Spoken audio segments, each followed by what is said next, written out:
Muito bem, queridos, chegamos na nossa última palestra. Permitam-me dar algumas orientações sobre ela, relembrando um pouquinho daquilo que nós vimos hoje à tarde com o Valnei, e o que ele nos falou servirá de base para aquilo que eu trabalharei hoje à noite, né?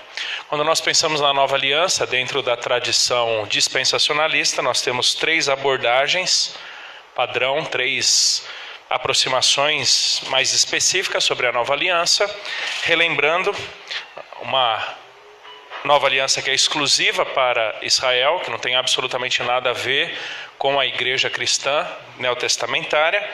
Segunda abordagem, a existência de duas novas alianças, uma nova aliança para Israel, outra para a igreja, tá? Duas novas alianças totalmente distintas, cada qual focalizando um povo. Isso está dentro daquela perspectiva que não entende o povo único de Deus, composto de duas identidades ou com duas distinções, mas dois povos radicalmente distintos, separados, portanto, uma nova aliança para cada um deles. E uma terceira abordagem, que foi aquela que o nosso irmão Valnei expôs para nós, que servirá de plataforma aqui para mim. Muito daquilo que ele falou eu falaria, então eu não vou repetir isso daí, né? Eu usarei aquilo como base, até para eu ter condições então de trabalhar dois aspectos muito práticos da influência da nova aliança, a participação da igreja na nova aliança, que é o derramamento do Espírito e, no caso, também a ceia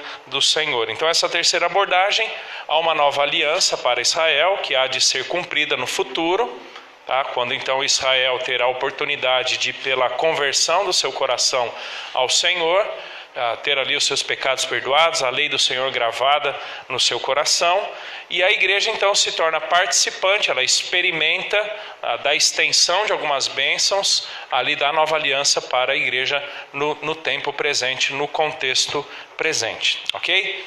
Então, diante disso, vamos lá para Jeremias capítulo 31, verso 34, Jeremias 31, 34, que diz assim: Eis aí vem dias, diz o Senhor, em que firmarei nova aliança com a casa de Israel e com a casa de Judá, não conforme a aliança que fiz com seus pais, no dia em que os tomei pela mão para os tirar da terra do Egito, porquanto eles anularam a minha aliança, não obstante eu os ter desposado, diz o Senhor. Porque esta é a aliança que firmarei com a casa de Israel. Depois daqueles dias, diz o Senhor, na mente lhes imprimirei as minhas leis, também no coração lhes inscreverei. Eu serei o seu Deus e eles serão o meu povo. Não ensinará jamais cada um ao seu próximo, nem cada um ao seu irmão, dizendo: conhece ao Senhor, porque todos me conhecerão, desde o menor até o maior, diz o Senhor. As suas iniquidades e dos seus pecados jamais me lembrarei. Eu apresentei ontem um gráfico para vocês, aí com alguns círculos, um dentro do outro, naquela perspectiva de que há uma inter-relação entre todas essas alianças do Velho Testamento. Uma depende da outra, uma causa a outra, nesse desdobramento ou nesse desenrolar, de autoridade, ou tenham a mesma condição de cumprimento daquela aliança, até porque no Antigo Testamento uma parte propõe a aliança, né?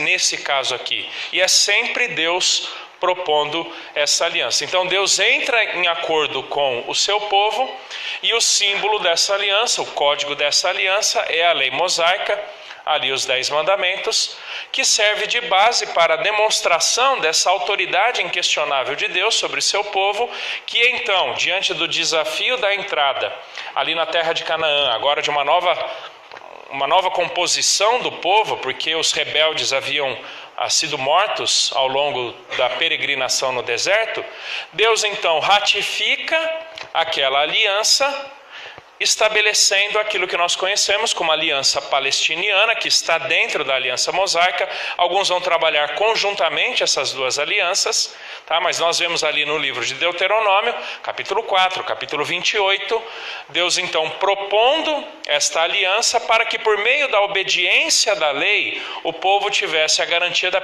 permanência na terra. Nós conhecemos ali o Código Deuteronômico como um código de vassalagem, né? Um tratado de suzerania, onde o Senhor soberano propõe aos seus súditos e constituiria esse relacionamento. Então, na medida que Israel fosse obediente, Deus abençoaria, Deus daria toda a provisão ali por meio da terra, bem como para a permanência nessa terra. Se houvesse desobediência, rebeldia, então Deus mandaria maldições. E é interessante como o livro de Deuteronômio, ele serve de base para praticamente todos os profetas. Os profetas, eles se voltam para Deuteronômio, lembrando Israel, de onde Israel não depende, que já trabalhamos um pouco ontem dentro da ideia de reino, e chegamos na nova aliança. Então a nova aliança, ela está nesse escopo maior da aliança abraâmica, interligada ou interrelacionada com as outras alianças também. Quais são os termos, ou um resumo, né, o escopo dessa aliança? Ela seria celebrada no futuro com o povo de Israel. E é importante nós prestarmos atenção, especialmente na sequência do verso 35 ali de Jeremias 31, que Deus garante que Israel, como nação, como raça, como etnia, seria preservado. O fato de lá na frente, como nós percebemos, a igreja sendo fundada no Novo Testamento, isso não elimina ou isso não substitui a nação judaica. Então Deus garante que Israel, nação, continuaria existindo. Esse pequeno parênteses aqui, né? Se nós formos prestar atenção na história, o quanto o povo judeu foi perseguido, né?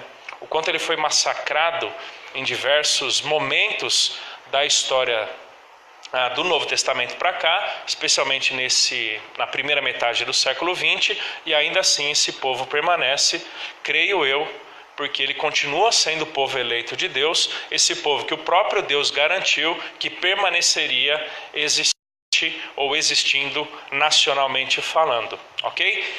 Ela foi iniciada por Deus e seria garantida por Ele, portanto é uma daquelas alianças incondicionais que não depende de uma contrapartida do homem. Devemos nos lembrar que toda aliança existe ou ela parte de uma bilateralidade, né? Você tem duas partes. Isso não quer dizer que cada parte tenha equivalência de participação, né? Nessas alianças incondicionais, todo do povo de Israel, né? As 12 tribos. Eventualmente você tem uma canalização maior para tribos do norte, eventualmente para tribos do sul, conforme a rebeldia de cada um desses conjuntos de tribos ali durante o período dos reis, ou mesmo pós-exílico. Mas essa aliança ela é feita com ambas as casas, lidando com a nação completa do povo de Israel, uma aliança que aconteceria depois daqueles dias, ou seja, transcenderia aquele momento presente, apontando justamente para algum momento lá na frente, a lei de Deus gravada no coração. É uma proposta de Deus para o povo de um relacionamento inquebrável, e se nós nos lembrarmos até o cativeiro babilônico, e Jeremias profetiza imediatamente antes do cativeiro babilônico, por diversas vezes o povo foi idólatra. Esse é o pecado básico do povo de Israel no Antigo Testamento, em todos aqueles outros pecados que derivavam da idolatria, como a prostituição, como a promiscuidade religiosa, familiar, social, bem como sexual. E Deus então diz que tudo isso seria restaurado e haveria um novo relacionamento. E é interessante que após o cativeiro babilônico, o povo judeu nunca mais caiu no pecado da idolatria no sentido do prostrar-se diante de imagens. O conceito de idolatria no Novo Testamento, ele é amplificado, porque não é necessariamente o curvar-se diante de uma imagem, mas basicamente ter a centralidade ou subsistência da sua vida em torno de alguma coisa que não Deus. Então poderia ser até a tradição dos anciãos, ou pertencer a uma determinada genealogia. Mas naquela idolatria cultica, né, ritualística, Israel não cai mais, mas Deus prenuncia um relacionamento de exclusividade, de livre acesso a Deus, né? Haveria um conhecimento generalizado de Deus, né, pela impressão da lei no coração, e o perdão dos pecados. Eu lembro que eu trabalhei rapidamente com os irmãos, a ciência de Jeremias, se você ler os versos seguintes, essa é uma aliança que Deus garante que será executada e seria dado um sinal ao povo. Qual é o contexto de Jeremias?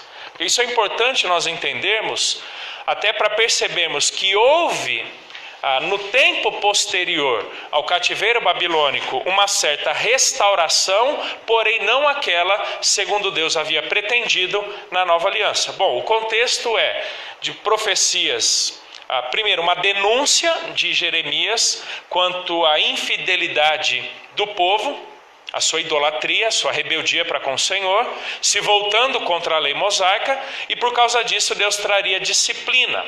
E o cativeiro babilônico ele faz parte dessa disciplina, né? O fato de Israel não ter cumprido com tudo aquilo que Deus disse sobre o ano da remissão, o deixar a terra em descanso, é que causa então os 70 anos ali do cativeiro babilônico. Mas no entanto, ao final de um determinado período, como nós vamos ler em Daniel, ao final de 70 anos, Deus restauraria Israel ali ao seu local de origem, né, a terra de Israel, a terra de Canaã. Então, nesse sentido, ali haveria uma restauração imediata, posterior a um determinado período. No entanto, Jeremias vai falar de uma restauração futura, completa, sumária, final. Então, essa restauração, ela é tanto presente quanto futura. Naquilo que era presente, ela acontece no tempo de Esdras, no tempo de Neemias, embora, preste atenção, que quando ali no livro de Esdras há a reconstrução do templo, né, ou há o lançar das pedras ali, há um choro muito grande, né, na dedicação do templo. Por que há um choro? Porque alguns tinham a expectativa de que fosse restaurada toda a glória, mas não havia sido restaurado toda a glória. Tanto é que os profetas pós-exílicos alertam, repreendem, exortam o povo de Israel, porque Israel estava desfalecendo na sua motivação, porque Israel esperava algo completo, final, aquela restauração do Senhor, e ela não acontece do jeito que Israel esperava, justamente porque Deus colocava isso em algum momento lá na frente. E é interessante nós vermos ali em Jeremias 31, e todo o capítulo 1 fala de restauração pós-cativeiro e restauração escatológica. É o uso da palavrinha hesed, né? É o amor incondicional, o amor pactual do Senhor. Quando nós voltamos lá para Deuteronômio 7, nós vamos nos lembrar que Deus disse que decidiu amar Israel. Não porque Israel tivesse algo a oferecer, ou porque Israel tinha algum benefício a retribuir para o Senhor, pelo contrário, não tinha absolutamente nada para retornar ao Senhor. Mas o Senhor decidiu escolher, decidiu amar Israel. Essa é a ideia do hesed, tá? Esse amor pactual, é um amor de aliança, de compromisso inquebrável da parte do Senhor. Então esse é o contexto ali da nova aliança em Jeremias. No contexto de Ezequiel, capítulo 36, verso 24 ao 32, Ezequiel diz o seguinte: Tomar-vos-ei de entre as nações, e vos congregarei de todos os países, e vos trarei para a vossa terra. É aquela reorganização, aquela reunião do povo de Israel, de toda uma dispersão. Então aspergirei água pura sobre vós e ficareis purificados. Aquele pensamento do perdão dos pecados. De todas as vossas imundícias e de todos os vossos ídolos vos purificarei. Dar-vos-ei coração novo e porei dentro de vós espírito novo. Tirarei de vós o coração de pedra e vos darei multiplicarei, e não trarei fome sobre vós. Multiplicarei o fruto das árvores e a novidade do campo, para que jamais recebais o opróbrio da fome entre as nações. Então vos lembrareis dos vossos maus caminhos e dos vossos feitos que não foram bons. Tereis nojo de vós mesmos por causa das vossas iniquidades e das vossas abominações. O sangue da nova aliança é derramado em favor de vós para a remissão dos vossos pecados. Tá? Quando é que isso acontecerá, ou quem é que ela tem por recipiente? E aqui eu quero dividir em dois. Primeiramente, lidando com o povo judeu como o recipiente primeiro dessa aliança. Povo ao qual, ou sobre o qual, o Senhor está e que cumprirá essa aliança integralmente no futuro. Mas veremos também que a igreja é uma recipiente desta nova aliança.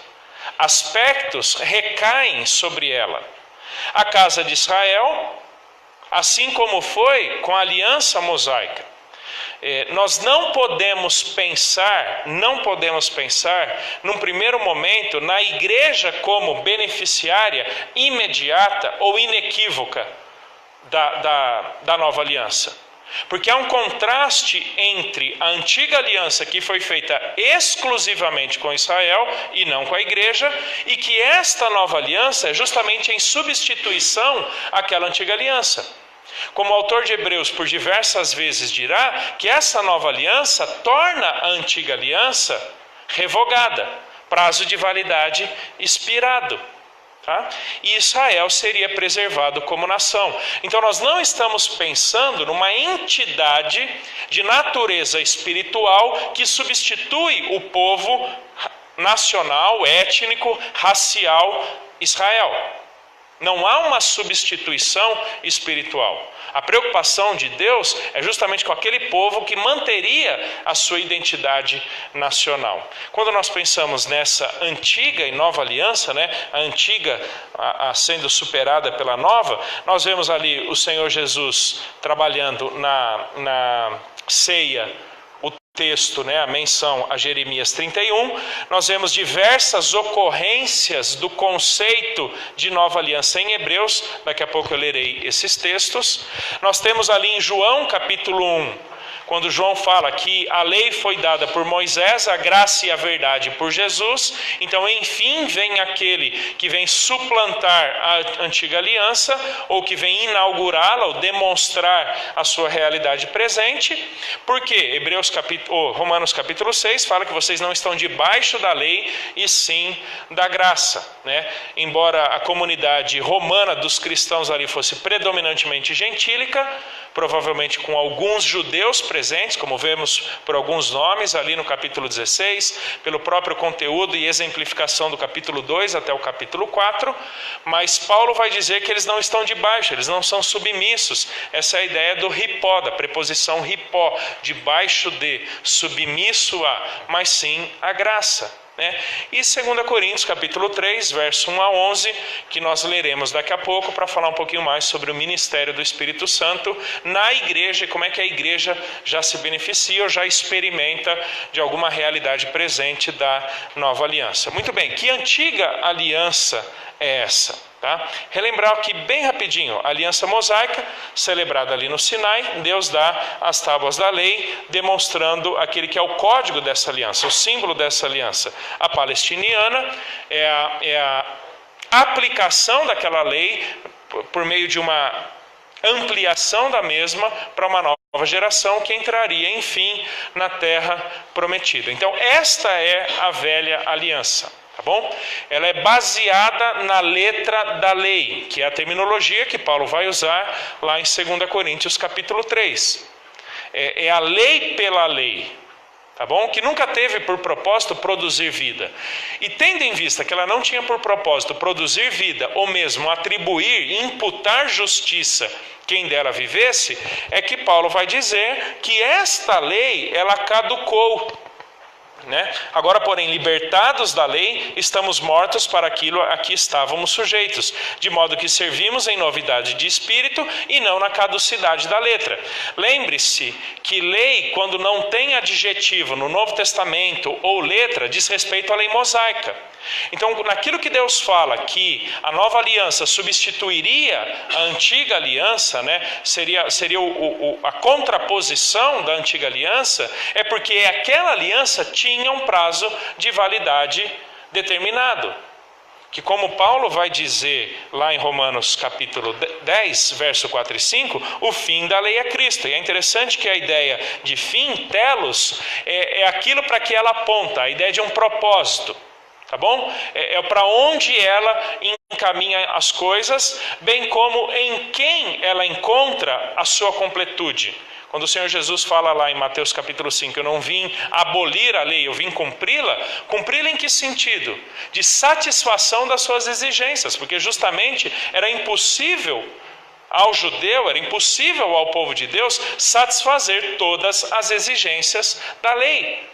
Porque como Paulo vai dizer, a lei foi dada para sobressaltar o pecado, nunca para livrar o judeu ali do pecado em termos redentores ou em termos remidores, né? E quando nós pensamos naquele aspecto que eu mencionei ontem, do efeito normativo da lei, né? Eu me lembro que eu trabalhei 3 com vocês rapidamente, o efeito normativo, revelatório e pedagógico. O que é esse efeito normativo? É a prática da lei para demonstração da exclusividade do povo diante do seu Senhor. Pela prática da lei, Israel demonstrava a sua obediência. Então, a vida do povo era normatizada no contexto da terra. Abra sua Bíblia lá em Deuteronômio capítulo 4. Deuteronômio capítulo 4, versículo 1. Quero ler até o verso 9, para a gente entender em que consistia essa lei ali para o povo praticar enquanto na terra. E eu tranquilamente diria, é um código de aliança circunscrito a um povo num determinado local, num determinado período. A lei ela não foi dada para ser perene. Deus nunca chamou de lei eterna a lei mosaica, o código da aliança. Caso contrário, ela não seria revogada por Cristo Jesus ali no Novo Testamento. Deuteronômio capítulo 4, verso 1 a 9. Agora, pois, ó Israel, ouve os estatutos e os juízos que eu vos ensino, para os cumprirdes, para que vivais e entreis e possuais a terra que o Senhor, Deus de vossos pais, vos dá. Nada acrescentareis à palavra que vos mando, nem diminuireis dela, para que guardeis os mandamentos do Senhor, vosso Deus, que eu vos mando. Os vossos olhos viram que o Senhor fez por causa de Baal-peor. Pois a todo homem que seguiu a Baal-peor, o Senhor vosso Deus consumiu do vosso meio. Porém, vós que permaneceis fiéis ao Senhor vosso Deus, todos hoje estáis vivos. Preste atenção agora no 5 em diante. Eis que vos tenho ensinado estatutos e juízos, como me mandou o Senhor meu Deus, para que assim façais no meio da terra que passais a possuir. Guardai-os, pois, e cumpri-os, porque isto será a vossa sabedoria e o vosso entendimento perante os olhos dos povos que, ouvindo todos esses estatutos, dirão: certamente este povo é grande, esse grande povo é gente sábia e inteligente. Pois que grande nação há que tenha deuses tão chegados a si como o Senhor, nosso Deus, todas as vezes que o invocamos? E que grande nação há que tenha estatutos e juízos tão justos como toda esta lei que eu hoje vos proponho? Então somente guarda-te a ti mesmo e guarda bem a tua alma, para que não esqueças aquelas coisas que os teus olhos têm visto, e se não apartem do teu coração todos os dias da sua vida, e as farás saber a teus filhos e aos filhos de teus filhos. Olha o verso 7. Pois que grande nação há que tenha deuses tão chegados a si como o Senhor. Qual era o propósito de Deus com a lei? Demonstrar essa autoridade que ele tinha sobre o povo ao regulamentar a vida do povo segundo a santidade do próprio Deus. E é nesse contexto da lei levítica que o Senhor diz: sede santos como eu sou santo. Então, na medida que Israel praticasse a lei, ele demonstraria que era santo diante do Senhor, santo em relação a toda a comunidade. Então, temos que entender que a lei está circunscrita a um povo numa determinada condição, dentro de um determinado período. Não há perenidade na lei. Ela normatiza a vida do povo na terra. Uma vez desconfigurando-se isso, pela vinda do próprio Senhor Jesus, que abroga a lei, esta lei ela perde a sua validade em termos normativos. Como Gálatas 4 diz, morreu para resgatar os que estavam sob a lei, Cristo Jesus. Efésios 2,15, Cristo aboliu a lei dos mandamentos. Colossenses capítulo 2, Cristo cancelou o escrito de dívida que era contra nós. Então, quando nós pensamos nessa relação antiga e nova aliança, uma nova aliança não conforme a feita com os seus pais, por quê? Porque esta aliança tinha por propósito, vocês devem se lembrar desse gráfico, tinha por propósito levar pessoas até Cristo, apontar para Cristo Jesus. E a sequência, o verso 25 fala, em tendo chegado à fé, no caso Cristo Jesus, a lei, ela deixa de vigorar, ela perde os seus efeitos, ela cumpriu o seu propósito. Então a lei, ela não foi dada para o povo de Israel para ser uma lei eterna, normatizando a totalidade da vida do povo por todo sempre. Não, pelo contrário. Uma vez vindo aquele que é o sangue da nova aliança, aquele que é a concretude da nova aliança, esta lei, ela recua, esta lei, ela deixa de vigorar. Então nós temos que pensar em termos temporais esta relação entre antiga e nova aliança, como por exemplo o autor de Hebreus nos dirá, Hebreus capítulo 8, verso 6 ao verso 13. Agora, com efeito, obteve Jesus ministério tanto mais excelente, quanto é ele também mediador de superior aliança, instituída com base em superiores promessas. Porque se aquela primeira aliança tivesse sido sem defeito, de maneira alguma estaria sendo buscado lugar para uma segunda. E de fato, repreendendo-os, diz, aí vem a citação de Jeremias, né? Eis aí vem dias, diz o Senhor, e firmarei nova aliança com a casa de Israel e com a casa de Judá. Não segundo a aliança que fiz com seus pais, no dia em que os tomei pela mão para os conduzir até fora da terra do Egito. Pois eles não continuaram na minha aliança, e eu não atentei para eles, diz o Senhor. Porque esta é a aliança que firmarei com a casa de Israel depois daqueles dias, diz o Senhor. Na sua mente imprimirei as minhas leis, também o seu coração as inscreverei. E eu serei o seu Deus e eles serão o meu povo. E não ensinará jamais cada um ao seu próximo, nem cada um ao seu irmão, dizendo, conhece ao Senhor, porque todos me conhecerão, desde o menor deles até o maior. Pois para com as suas iniquidades usarei de misericórdia, dos seus pecados jamais me lembrarei.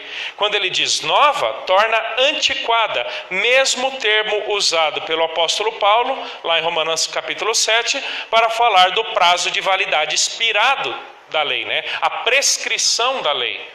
Torna antiquada, ultrapassada, prazo de validade expirado, a primeira. Ora, aquilo que se torna antiquado e envelhecido está prestes a desaparecer. Então, o autor de Hebreus, em todo o seu argumento do livro, ele trabalha a superioridade de Cristo em relação a instituições judaicas antigas, em relação a personagens a quem os judeus davam uma centralidade fundamental para a subsistência teológica do povo, no caso Moisés. Há uma pequena menção à lei ali, como nós vemos aqui, em relação a anjos, em relação a Moisés, personagens, instituições, coisas como o tabernáculo, que todas aquelas coisas eram passageiras até que viesse aquele que é superior a todas elas. Existem alguns termos que são centrais na teologia de Hebreus, como por exemplo esse daqui, mais excelente, no verso 6, e essa expressão superiores também no verso 6. São vários os termos que comunicam a ideia daquilo que é superior, acima de, que transcende, ou que está além de algo inferior. Aqui não há apenas um juízo de valores, senão um juízo de grandeza.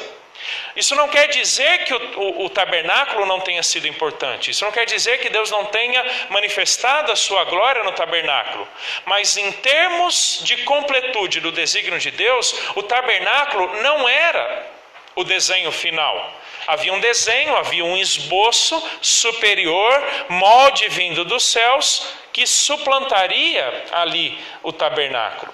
Assim como o judeu olhava para Moisés como o último profeta, e ele não era, senão Cristo Jesus, que vem por sobre Moisés. Assim como o judeu tinha no sacerdócio levítico, araônico, como a linhagem, né, separada por Deus para oficiar diante do templo, dali descendendo os sumos sacerdotes, o autor de Hebreus vai dizer que existe um sumo sacerdote superior, acima da linhagem levítica, e que não é nem conforme a linhagem levítica, porque a linhagem levítica também tinha prazo de validade expirado. Por quê? Porque morria um, tinha que vir o outro, morria aquele outro, tinha que vir outro um.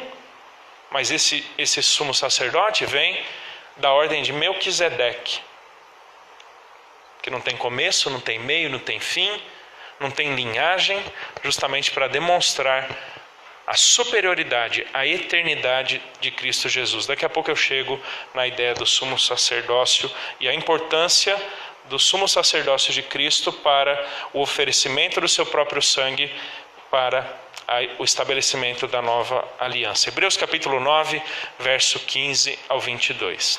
Por isso mesmo, ele é o mediador da nova aliança, a fim de que, intervindo a morte para a remissão das transgressões que havia sob a primeira aliança, recebam a promessa da eterna herança aqueles que têm sido chamados. Porque onde há testamento, é necessário que intervenha a morte do testador. Pois um testamento só é confirmado no caso de mortos, visto que de maneira nenhuma tem força de lei enquanto vive o testador, pelo que nem a primeira aliança foi sancionada sem sangue. Porque havendo Moisés proclamado todos os mandamentos segundo a lei a todo o povo, tomou o sangue dos bezerros e dos bodes com água e lã tinta de escarlate e sopo e aspergiu não só o próprio livro, como também sobre todo o povo, dizendo: este é o sangue da aliança, a qual Deus prescreveu para vós outros. Igualmente também aspergiu com sangue o tabernáculo e todos os utensílios do serviço sagrado. Com efeito, quase todas as coisas, segundo a lei, se purificam com sangue, e sem derramamento de sangue não há remissão. Perceba que aqui cabia justamente ao sumo sacerdote o oferecimento desses animais para que por meio daquele sangue houvesse a purificação do povo, bem como o selar de uma aliança. É interessante que quando nós voltamos para o Salmo 110, e o Salmo 110 é um daqueles que vimos ontem, que fala sobre o Senhor Jesus como rei, né, a destra de Deus, o Salmo 110 também falará sobre a ordem sacerdotal de Melquisedeque, que é boa parte do argumento do autor de Hebreus para falar sobre a legitimidade da nova aliança estabelecida por Cristo Jesus. Salmo 110, verso 4. O Senhor jurou e não se arrependerá. Tu és sacerdote para sempre, segundo a ordem de Melquisedeque. Quando você vai para o Novo Testamento, você percebe uma série de inscrições deste tal Melquisedeque ali em Hebreus. No entanto, quando você volta um pouco na história, nós temos pouquíssimas informações sobre ele ali no livro de Gênesis. Gênesis 14, 18 a 20. Melquisedeque, rei de Salém, trouxe pão e vinho, era sacerdote do Deus Altíssimo. Abençoou ele a Abrão e disse: bendito seja Abrão pelo Deus Altíssimo, que possui os céus e a terra. E bendito seja o Deus Altíssimo, que entregou os teus adversários nas tuas mãos, e de tudo lhe deu a Abrão o dízimo. Até o Salmo 110... isso deve ser quase 500 anos de distância. Esse personagem Melquisedeque, ele está restrito a um único evento de encontro com Abraão. Mas quando chegamos no Salmo 110, nós começamos a ver esse Melquisedeque como um tipo de alguém que viria lá na frente, que é o próprio Filho de Deus, e que como sumo sacerdote seria o mediador de uma aliança, porque é exatamente esse o argumento ali de Hebreus. Melquisedeque tipificando Cristo, e Cristo como sumo sacerdote sacrifica-se na cruz, e esse Jesus não é conforme o sacerdócio de Arão, ele é conforme o sacerdócio de Melquisedeque, para que tenha um sumo sacerdócio eterno mediando a nova aliança. Então nós entendemos um pouco mais da nova aliança na medida que nós entendemos o sumo sacerdócio de Cristo Jesus. E por que é que ele, na celebração da ceia, diz então que aqueles que participam da salvação em Cristo, da fé em Jesus, já experimentam aspectos presentes dessa nova aliança? Hebreus, alguns textos de Hebreus falando aí sobre o sumo sacerdócio de Cristo. Só lembrando, aquela parte que eu teria então de toda uma fundamentação mais teológica veterotestamentária da nova aliança, eu estou baseando no que o Valnei já falou, assim eu consigo desenvolver daqui a pouco os aspectos práticos para a igreja, tá bom? Então eu não estou tão preocupado, eu estaria mais, antes da palestra dele, em fundamentar todos aqueles elementos, aos muitos textos proféticos sobre a nova aliança. Hebreus capítulo 6, verso 20. Onde Jesus, como precursor, entrou por nós, tendo se tornado sumo sacerdote para sempre, segundo a ordem de Melquisedeque. Muito bem. Daqui em diante, serão muitos os textos que então o autor de Hebreus, partindo do sumo sacerdócio de Melquisedeque, falará da importância do sumo sacerdotal, a importância do sumo sacerdócio de Jesus para a efetivação da nova aliança. Hebreus 7, 26 a 28. Com efeito, nos convinha um sumo sacerdote como este, santo, inculpável, sem mácula, separado dos pecadores e feito mais alto do que os céus, que não tem necessidade, como sumos sacerdotes, de oferecer todos os dias sacrifícios, primeiro por seus próprios pecados, depois pelos do povo, porque fez isto uma vez por todas, quando a si mesmo se ofereceu. É interessante que, para o estabelecimento ou a celebração de toda a aliança, sempre deveria existir derramamento de sangue. E esse é o argumento do autor de Hebreus lá no capítulo 9, como nós já lemos, que quando o Senhor celebrou com Moisés a aliança no Sinai, um animal derramou o seu sangue. Na nova aliança, não é um animal que dá do seu sangue para a efetivação ou celebração da aliança. É o próprio sumo sacerdote. Aquele que ofereceria sangue alheio, oferece a si mesmo como o testador, o fiador, o garantidor daquela aliança. Porque a lei constitui sumos sacerdotes a homens sujeitos à fraqueza, mas a palavra do juramento, que foi posterior à lei, constitui o Filho perfeito para sempre. Capítulo 8, verso 1 a 3.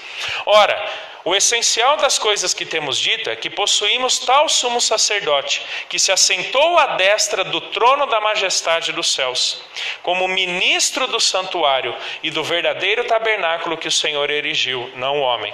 Pois todo sumo sacerdote é constituído para oferecer tanto dons como sacrifícios. Por isso era necessário que também esse sumo sacerdote tivesse o que oferecer. No caso, ele se oferece. Capítulo 9, verso 11 e 12. Quando, porém, veio Cristo como sumo sacerdote dos bens já realizados, mediante o maior e mais perfeito tabernáculo, não feito por mãos, quer dizer, não desta criação, não por meio de sangue de bodes e bezerros, mas pelo seu próprio sangue, entrou no Santo dos Santos, uma vez por todas, tendo obtido eterna redenção. E por fim, Hebreus 10, 19 a 22. Tendo, pois, irmãos, intrepidez para entrar no Santo dos Santos, pelo sangue de Jesus, pelo novo e vivo caminho que ele nos consagrou pelo véu, isto é, pela sua carne, e tendo grande sacerdote sobre a casa de Deus, aproximemo-nos com sincero coração, em plena certeza de fé, tendo o coração purificado de má consciência e lavado o corpo de água pura. Diante de tudo isso, como é que nós olhamos para a igreja como recipiente desta nova aliança? Daqui a pouco eu volto para fechar a ideia de como Romanos 11 nos ajuda a entender em que circunstâncias a nova aliança será cumprida para Israel. Mas tendo em vista que esse Cristo, sumo sacerdote, segundo a ordem de Melquisedeque, ofereceu o próprio sangue para ser fiador de uma nova aliança, como é que nós como igreja, estando agora radicados em Cristo, nele fundamentados, fomos transportados do império das trevas para o reino do seu Filho amado, estando em Cristo. Lembra dessa expressão na teologia de Paulo, quão fundamental ela é? Em Cristo, en Christo. Era em tudo aquilo que diz respeito a Cristo. Nós como igreja já participamos. Então, em que medida este sangue da nova aliança, derramado em nosso favor, nos torna participantes desse ministério gracioso de Jesus? E com isso, começamos a ver que sim, existem muitos aspectos da nova aliança que já nos dizem respeito no tempo presente. Não como nação judaica, mas como crentes no Senhor Jesus, porque em Cristo também derramou o seu sangue. Então a igreja, ela é beneficiária dessa nova aliança. Esses são alguns dos textos, já lemos ali em 2 Coríntios capítulo 3, já mencionei 2 Coríntios capítulo 3, daqui a pouco eu lerei, para ver como é que nós participamos agora da graça, da presença do Espírito em nós, nos transformando à imagem de Jesus. Então, como igreja, nós já desfrutamos do perdão dos pecados. Os pecados já foram perdoados. Embora aguardamos a redenção final, e é por isso que o Espírito é o nosso penhor, e preste atenção que Joel capítulo 2, Jeremias capítulo 31, são fundamentais para entendermos a relação da Trindade na obra da nossa salvação. A obra da salvação é uma obra trinitária. E o selo do Espírito em nós é a demonstração que já somos, em alguma medida, participantes daquela aliança estabelecida lá em Jeremias 31. Então, por causa da nossa união com Cristo e do enxerto dos gentios ali na oliveira, nós somos hoje participantes dessa nova aliança. E permitam-me fazer aqui uma aplicação muito específica com respeito à ceia do Senhor. Se existe algo que hoje nós como igreja celebramos, que demonstra cada vez que celebramos a nossa participação na nova aliança, é a ceia do Senhor. Olha o que Paulo diz em 1 Coríntios 11, 23 ao 34. Porque eu recebi do Senhor o que também vos entreguei, que o Senhor Jesus, na noite em que foi traído, tomou o pão, e tendo dado graças, o partiu e disse: isto é o meu corpo que é dado por vós, fazei isto em memória de mim. Por semelhante modo, depois de haver ceado, tomou também o cálice, dizendo: este cálice é a nova aliança no meu sangue, fazei isto todas as vezes que o beberdes em memória de mim. Porque todas as vezes que comerdes o pão e beberdes o cálice, anunciais a morte do Senhor até que ele venha. Por isso, aquele que comer o pão ou beber o cálice do Senhor indignamente, será réu do corpo e do sangue do Senhor. Examine-se, pois, o homem a si mesmo, e assim coma do pão e beba do cálice. Pois quem come e bebe sem discernir o corpo, come e bebe juízo para si mesmo. Muito bem, nós bem conhecemos esse texto. Permitam-me trabalhar um pouquinho o contexto dele. Se você olhar os versos anteriores aí, versos 12 em diante, você verá que por diversas vezes, até o capítulo 14, Paulo falará quando vos reunis. A preocupação de Paulo é com a representatividade corporativa da igreja. É a reunião eclesiástica de todos aqueles irmãos. E permitam-me definir rapidamente igreja, porque Paulo está pensando eclesiasticamente, não individualmente. Igreja dos santos comprometidos entre si em torno de Cristo para adoração a Deus, ensino das Escrituras, exercício do ministério cristão e celebração das ordenanças. Igreja é comunidade, é coletividade, é corporatividade. Igreja não é o indivíduo. Ok? Nós não pensamos igreja como indivíduo. É por isso que Paulo não envia nenhuma carta à igreja chamada Timóteo, à igreja chamada Tito, à igreja chamada Filemon. Ele escreve a igreja uma verdadeira bagunça, ao ponto de no final do 14 ele dizer que Deus é um Deus de ordem e decência. Paulo diz no início do capítulo 11: nisto vos louvo. Quando ele vai falar da ceia do Senhor, ele diz: nisto não vos louvo, porque aquilo que eles faziam como igreja não era a mesa do Senhor, não era a ceia. Eles não estavam celebrando a nova aliança. Na verdade, eles estavam comendo e bebendo para se empanturrarem, mas não para celebrar a nova vida em Cristo. Porque em termos muito práticos, A celebração da ceia é nada mais do que a celebração da nossa pertinência a Cristo e ao seu corpo, corporativamente, igreja. Cada vez que celebramos a ceia, queridos, celebramos a nossa pertinência a Jesus. Já estamos nele, pertencemos a ele. Ele é o nosso Senhor, mas também pertencemos ao seu corpo. É por isso que a ceia é uma prática eclesiástica e não individual.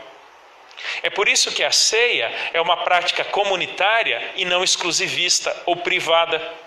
Porque ela tanto diz respeito à minha vida em Cristo quanto à minha vida como comunidade. Essa é a ideia de corpo. Tradicionalmente, pessoas vão dizer que corpo aqui é você, o seu corpo, que Paulo está fazendo em toda essa sessão que daí então, no capítulo 12, ele vai definir como o corpo de Cristo. Então, como é que nós, como igreja, participamos das bênçãos de algum eventual cumprimento da nova aliança? Hoje, por meio da celebração da ceia. Aquele sangue da nova aliança já foi estendido a nós. Aquele mediador em que Paulo diz, e mencionando a nova aliança, diz que de Sião virá o Redentor, e então todo Israel será salvo.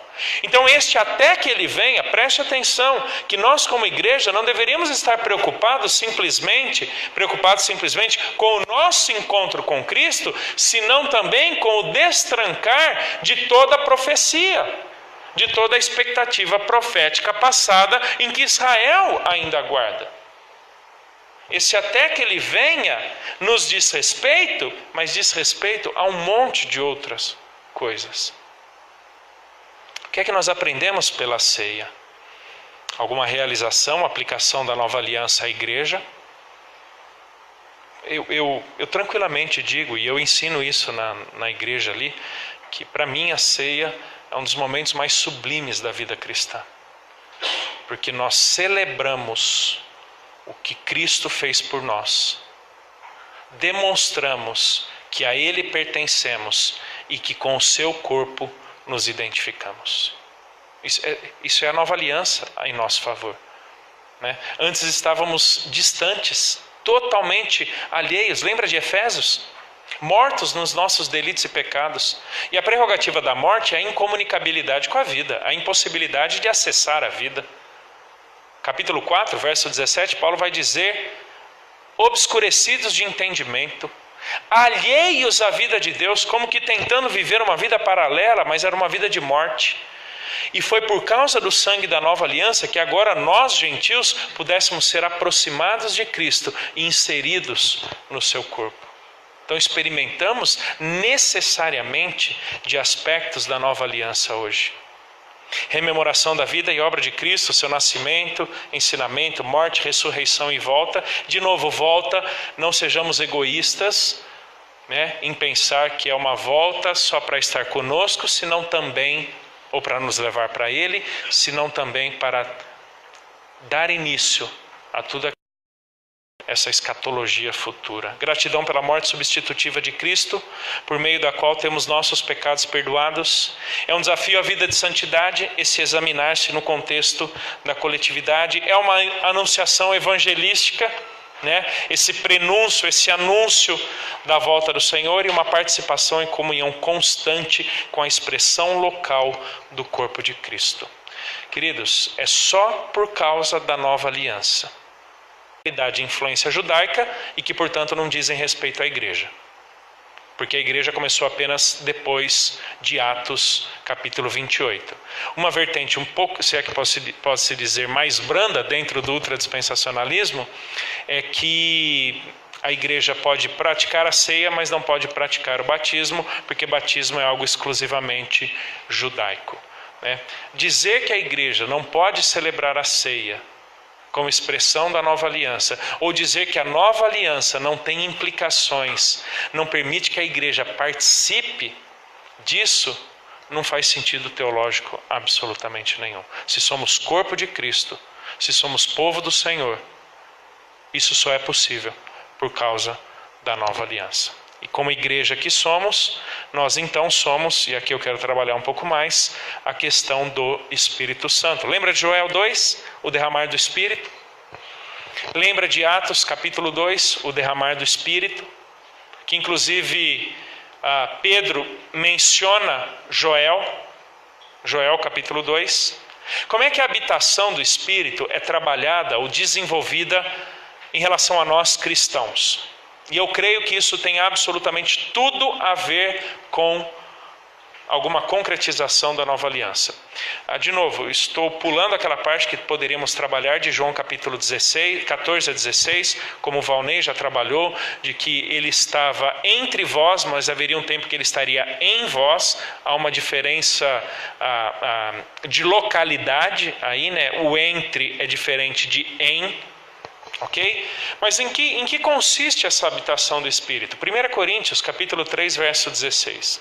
Não sabeis que sois santuário de Deus e que o Espírito de Deus habita em vós? Qual é o contexto aqui? O contexto é a coletividade dos cristãos. Corporativamente, o Espírito Santo habita em nós. Mencionei ontem rapidinho que a igreja vai além da soma de seus membros. Isso é importante para a gente entender na habitação corporativa do Espírito. Nós temos uma certa dificuldade em entender os aspectos orgânicos e organizacionais da igreja. Os aspectos organizacionais são aqueles que mais chamam a atenção e consomem o nosso tempo. Tá bom? É a estrutura, é o evento, é o planejamento, é o CNPJ, é a atividade, é a coisa em si. Isso é o aspecto organizacional. Mas há uma realidade orgânica que transcende a organização. A igreja é um organismo vivo, em que, por exemplo, transcende o eu e você. Vai além simplesmente de todos nós juntos. Por quê? Porque a igreja triunfante sobre a qual Cristo fala em Mateus 16, aquela em relação à qual as portas do inferno não prevalecerão, Jesus não está falando de igreja local. Porque na medida que essa igreja local, ela se aparta da palavra do Senhor, da sua centralidade em Cristo, ela se torna a sinagoga de Satanás, ilegítima por natureza e, portanto, é questão de tempo para que perca o seu valor, o seu propósito. Mas essa igreja triunfante, fundada em Cristo Jesus, estabelecida na rocha, que é o Cristo, o Filho do Deus vivo, esta igreja é habitada pelo Espírito Santo. Na demonstração da presença imediata do próprio Deus. É o próprio Deus habitando na sua igreja. Por isso que é chamado de santuário. Por isso que é chamado de casa de Deus, ali por Paulo em Timóteo. Porque Deus manifesta a sua presença. Deus manifesta o seu consentimento. E isso é expresso por meio do Espírito Santo. Quando você volta lá para Efésios capítulo 1, verso 13 e 14, Paulo fala sobre o selo e o penhor do Espírito. Selo como aquela garantia de posse e chegada no destino. Lembra do sinete real, da marca, o selo do rei? O que é que aquela marca significava num determinado documento, num decreto, numa lei? Demonstrava a legitimidade, a veracidade daquilo, demonstrava a posse, né, do a quem pertence, de quem veio, e demonstrava também a garantia da efetivação do conteúdo ou da chegada no destino final. Ou seja, tendo em vista quem determinou o conteúdo e selou, é certo que isto acontecerá, não importa o que custe. Isso é o selo. Se nós pensarmos mais amplamente na nossa redenção, qual é a garantia que nós temos de que nem morte, nem vida, fome, nudez, principado, potestade, coisa do presente ou do porvir, o que é que nos garante que nada nos separará do amor de Cristo? A presença do Espírito em nós. Que, aliás, esse é o contexto de todo o capítulo 8 de Romanos. Então, há uma presença pessoal, uma habitação do Espírito em nós, derramado por Cristo sobre nós, para a garantia da nossa redenção futura. Por que que isso foi possível? Por causa da nova aliança. Aquilo que Joel diz, Aquilo que Jeremias diz, aquilo que Ezequiel diz, em alguma medida concretiza-se em nós, igreja, pela presença do Espírito Santo em nós, que é o garantidor da nossa redenção futura. Então nós somos coletivamente habitados pelo Espírito e nós somos individualmente selados, habitados pelo Espírito Santo. Pensando corporativamente, pensando como igreja, irmãos, preste atenção, o quão dependentes nós somos do Espírito Santo, desse derramar do Espírito para existirmos como igreja. Tá? Quero chamar aqui de uma realidade orgânica da igreja dependente do Espírito Santo. Cristo é o Senhor e cabeça da igreja. Ele é o mediador da nova aliança. Ele é o testador. Ele é aquele que derramou o sangue, como Paulo vai dizer em Atos 20, 28, que Deus constituiu aqueles homens ali, aqueles presbíteros de Éfeso, os constituiu como bispos para pastorearem a igreja que o Senhor Jesus comprou com o seu próprio sangue. Ele é derramado não apenas para comprar indivíduos, senão para estabelecer uma nova realidade, a igreja, uma nova instituição. Ok? É por isso que ele é o Senhor da igreja. Porque ele deu o seu próprio sangue, ele comprou a igreja. E o Espírito é aquele por meio de quem Cristo age, pois é o Espírito que procede do Pai em nome de Cristo. Queridos, aquilo que Joel prenuncia em Joel 2 é o que é com ensinamento. Lembra que um dos ministérios do Espírito Santo é justamente ensinar? Uma das doutrinas centrais para uma boa hermenêutica é a doutrina da iluminação do Espírito. É o próprio Deus nos ensinando, o próprio Deus ministrando aos nossos corações, que é o maior interessado que entendamos a sua palavra. Esse Espírito, então, é aquele por meio de quem Cristo age. Fomos batizados no Espírito, pelo Espírito ou com o Espírito. Qual seja a preposição ou conjunção, qual a ideia? O que é o batismo do Espírito? Batismo quer dizer identificação, resumidamente.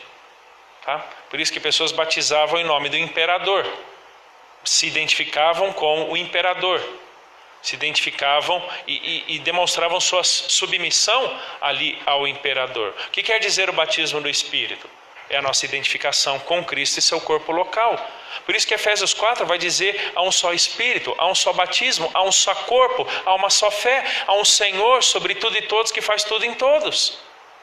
Por que dessa unidade? Porque ela só é possível por causa do batismo do Espírito, que nos insere na igreja, que nos faz identificados com Cristo Jesus. Ou seja, esse derramar do Espírito, queridos, é que nos fez ser partes da igreja. Se o Espírito não tivesse sido derramado, não seríamos igreja. Mas porque o Espírito foi derramado, é que somos igreja. Prenunciado quando? Na nova aliança. Já trabalhei um pouquinho isso, a igreja é habitada corporativamente pelo Espírito Santo. E o Espírito Santo é o promotor da unidade orgânica da igreja e, portanto, da mutualidade cristã. Aquela ideia de comunidade, não com indivíduos. O vínculo da comunidade cristã é o Espírito Santo. Temos muitos membros, mas um só corpo. Muitas realizações, muitas manifestações, muitos dons. 1 Coríntios 12. Mas quem é que organiza, vincula tudo isso? É o Espírito Santo. Então, duas formas. Poderíamos trabalhar outras. Por exemplo, poderíamos trabalhar o Espírito da palavra, ou a espada do Espírito. Como é que o Espírito trabalha pela palavra para demonstrar aquilo que Jeremias disse que ninguém precisaria ensinar, porque o próprio Espírito da palavra nos ensinaria. Mas dois aspectos. A participação da ceia pela igreja demonstra alguma concretização da nova aliança a nós. E o derramamento do Espírito sobre nós, que nos fez participantes ou pertencentes a uma igreja. E de novo, igreja, eu não estou pensando em igreja local, tá bom? A igreja do Senhor Jesus, que tem uma expressão local, mas transcende a localidade. É por causa daquele derramamento pronunciado que hoje Deus nos fez participantes de uma igreja. E só para fechar a ideia, e com isso eu concluo, e quanto a Israel?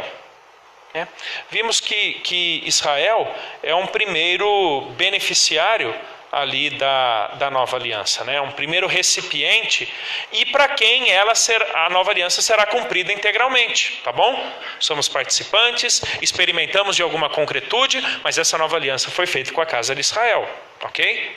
Não foi feita com a igreja, não foi feito comigo, não foi feito com você. Somos participantes, somos beneficiários, experimentamos alguma materialização ou concretude dela, mas ela foi feita primeiramente com Israel. Como é que nós fechamos esse ciclo aqui? Romanos capítulo 11, verso 11 ao 24, Paulo diz o seguinte: pergunto, pois, porventura tropeçaram para que caíssem? Falando sobre os judeus, tá? Só lembrando, Romanos 9, eleição pactual passada do povo de Israel, que o faz ser de propriedade exclusiva do seu Senhor. Romanos capítulo 10, um endurecimento presente para que a salvação fosse estendida aos gentios. Muito bem. Hebreus 11, o plano futuro de Deus para Israel. Pergunto, pois, porventura tropeçaram para que caíssem? De modo nenhum. Mas pela sua transgressão veio a salvação aos gentios, para pô-los em ciúmes. Ora, se a transgressão deles redundou em riqueza para o mundo, e o seu abatimento em riqueza para os gentios, quanto mais a sua plenitude. Dirijo-me a vós outros que sois gentios. Visto, pois, que eu sou o apóstolo dos gentios, glorifico o meu ministério, para ver se, de algum modo, posso incitar à emulação os de meu povo e salvar alguns deles. Porque se o fato de terem sido eles rejeitados trouxe reconciliação ao mundo, que será o seu restabelecimento, senão vida dentre os mortos? E se forem santas as primícias da massa, igualmente o será a sua totalidade. Se for santa a raiz, também os ramos o serão. Se porém alguns dos ramos foram quebrados, e tu, sendo oliveira brava, foste enxertado em meio deles, e te tornaste participante da raiz e da seiva da oliveira, não te glories contra os ramos. Porém, se te gloriares, sabe que não és tu que sustentas a raiz, mas a raiz a ti. Dirás, pois, alguns ramos foram quebrados para que eu fosse enxertado. Bem, pela sua incredulidade foram quebrados. Tu, porém, mediante a fé está firme. Não te ensoberbeças, mas teme. Porque se o Senhor não poupou os ramos naturais, também não te poupará. Considerai, pois, a bondade e a severidade de Deus, para com os que cair... Severidade de Deus, para com severidade, mas para contigo a bondade de Deus, se nela permaneceres. De outra sorte, também tu serás cortado. Eles também, se não permanecerem na incredulidade, serão enxertados, pois Deus é poderoso para os enxertar de novo. Pois se foste cortado da que por natureza era oliveira brava, e contra a natureza enxertado em boa oliveira, quanto mais não serão enxertados na sua própria oliveira aqueles que são ramos naturais. Resumindo aqui, sim, incredulidade. Eles experimentam agora da severidade de Deus. No entanto, podem ser reenxertados. Na verdade, serão reenxertados. E a oliveira brava? São os ramos enxertados. São os gentios cristãos. Foram enxertados por meio da fé. Expressaram a sua fé em Cristo. Experimentam hoje da bondade de Deus, mas podem ser eventualmente cortados. Preste atenção. E há uma relação muito próxima com João capítulo 15, que cortar galho de algum lugar não tem nada a ver com perda de salvação, ok? Isso aqui não é perda de salvação. Não há absolutamente nenhum suporte na Escritura para pensarmos em perda de salvação. O ser cortado é deixar de ser participante de uma determinada bênção, não o deixar de ser pertencente a alguém. O que é a raiz e a seiva? Uma vez enxertados, os gentios participam das riquezas, das bênçãos da aliança de Deus como herdeiros espirituais de Abraão. E aqui Gálatas capítulo 3 é sobretudo importante, né? Somos sementes espiritual de Abraão, participantes então daquela aliança que Deus estabeleceu com Abraão. Em que consistirá essa restauração de Israel. Capítulo 11 fala que o tropeço ele é temporário, não uma queda permanente ou irreversível. Deus permitiu essa rejeição, já mencionei várias vezes, né? Veio para o seu, mas os seus o rejeitaram. Por que é que Deus permite essa rejeição? Os patriarcas, a ascendência davídica ali, no caso do Senhor Jesus, a nós pertence tudo isso, a lei, tudo isso é nosso. Mas isso agora foi estendido aos gentios, eles são os beneficiários. Mas haverá uma conversão futura, haverá. Né? É Deus trazendo vida aos mortos. Como é que eles serão salvos? Abra lá em Romanos capítulo 11, verso 25. 25 a 27, eu diria que são 2 versos fundamentais para a gente entender todo esse programa futuro de Deus para Israel. Porque não quero, irmãos, que ignoreis este mistério, para que não sejais presumidos em vós mesmos, que veio endurecimento em parte a Israel, até que haja entrado a plenitude dos gentios. Eu chamo isso daqui de gentilômetro, né? Deus tem um número exato de gentios. Essa ideia de plenitude, não sobra nem falta, é um número exato. Ok? E assim todo Israel será salvo, como está escrito: virá de Sião um libertador, e ele apartará de Jacó as iniquidades. Esta é a minha aliança com eles, quando eu tirar os seus pecados. Aqui está a nova aliança. Por mais que tenhamos o Espírito derramado sobre nós, por mais que celebremos a ceia, por mais que pertençamos a um corpo de Cristo, aquela nova aliança, aquela será cumprida lá na frente ao povo judeu. Então esses são os 2 recipientes. Judeu, com quem Deus fez aliança, e haverá um cumprimento pleno. Nós, igreja, que nos beneficiamos de alguns aspectos, a extensão de algumas bênçãos espirituais, bem como alguma concretude presente, real. Judeu e gentil, todos eles participando necessariamente da nova aliança. Amém, queridos? Antes das perguntas, deixa eu também agradecer a oportunidade de estar aqui com os irmãos, ao carinho com que fui recebido, a amistosidade, a recepção, os irmãos aí que auxiliaram com toda a alimentação, todo o cuidado. Muito obrigado, Ariel. Demos trabalho aí, mas obrigado pela amizade também. Que Deus abençoe os irmãos, né? Contem com as nossas orações ali de Atibaia, também batalho lá pela educação teológica, e que Deus vos dê boa graça, crendo que toda boa teologia deve se converter em piedade e prática ministerial. Nós não somos escolásticos, nós não estamos num mosteiro, na nossa torrezinha de marfim, celebrando a teologia abstrata, não. Nós estamos aprendendo para alimentar o povo de Deus, para nutrir esse povo com boa teologia. Então todo sacrifício é válido, e a minha oração é para que os vossos professores vos façam sofrer no estudo teológico, né? Porque isso produz conhecimento, isso produz piedade, né? A boa teologia, por ser teologia alheia, né? Não é sobre nós, é sobre Ele, nos humilha o suficiente para nos rendermos diante do Senhor. Então fiquem firmes, que Deus vos abençoe nesse trabalho. Muito obrigado, pastor, pela oportunidade aqui com os irmãos. Perguntas? Pastor, eu queria saber, e não está relacionado diretamente ao que a gente viu hoje, mas mais a questão do reino, se o senhor puder responder ainda, acho que está dentro do prazo, né? Depende. O senhor falou ontem sobre a questão de entender o reino inaugurado em alguns aspectos, mas eu gostaria de entender assim, de uma forma mais clara, porque eu não consegui compreender muito bem qual é a distinção dessa posição de já haver alguma inauguração do reino, e se há alguma distinção com o entendimento do dispensacionalismo progressivo. Há distinção no seguinte aspecto. Por exemplo, como o Valnei colocou, né? A igreja ela é uma expressão do reino de Deus. O dispensacionalismo revisado não vai olhar dessa forma. Alguns chegam a dizer que a igreja é o parênteses da história. Entendeu?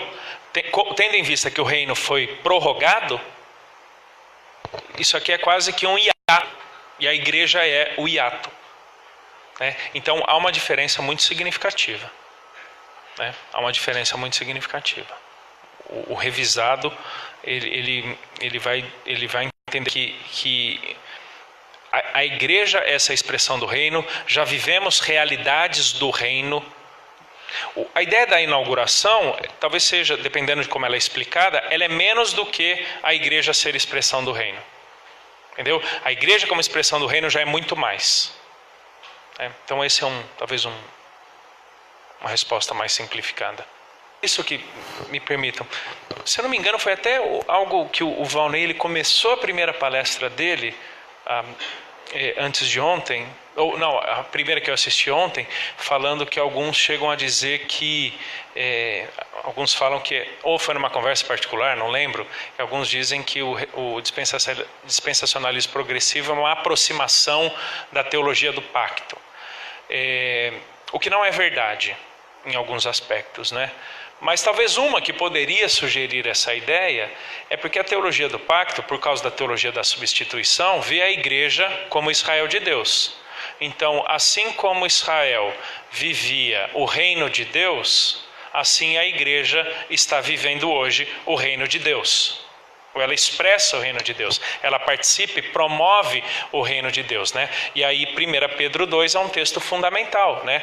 Somos nação santa, sacerdócio real, ou seja, já experimentamos de uma realeza presente, né?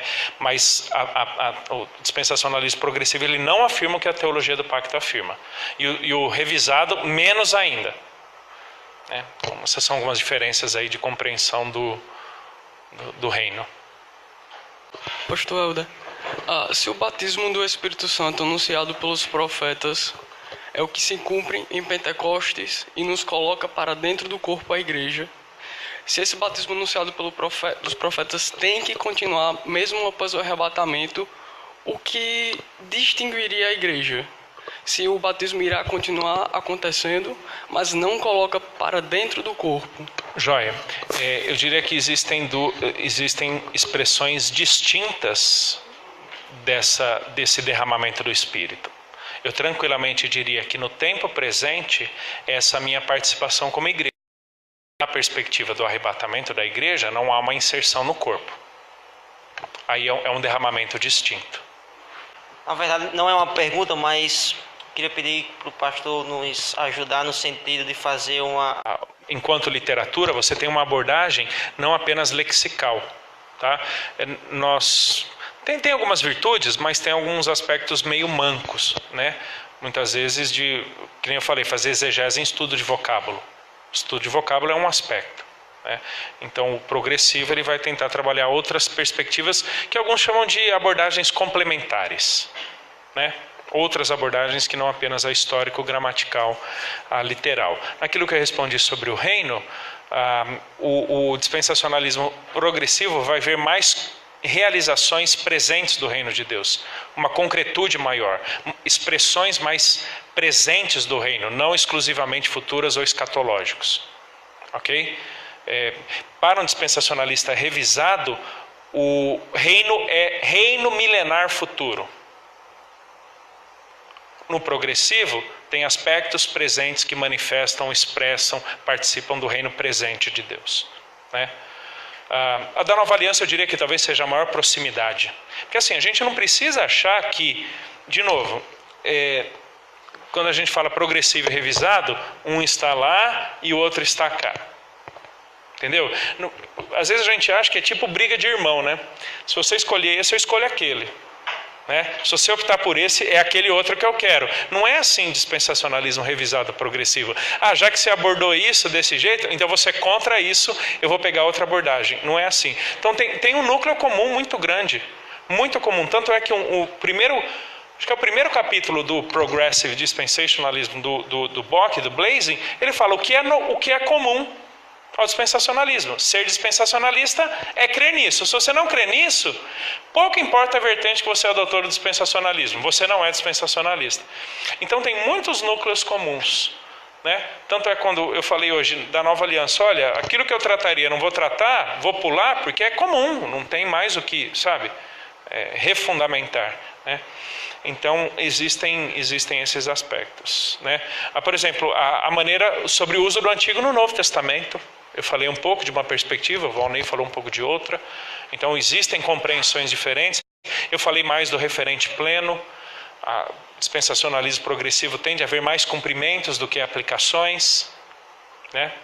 Então, tem bastante diferença aí. Agora, de novo, não são diferenças diametralmente opostas, né? São perspectivas que destoam um pouco num ponto, mas não mudam absurdamente ou radicalmente o conteúdo, né? Isso a gente não pode ter essa perspectiva, né? O Darrell Bock, ele tem um artigo dele,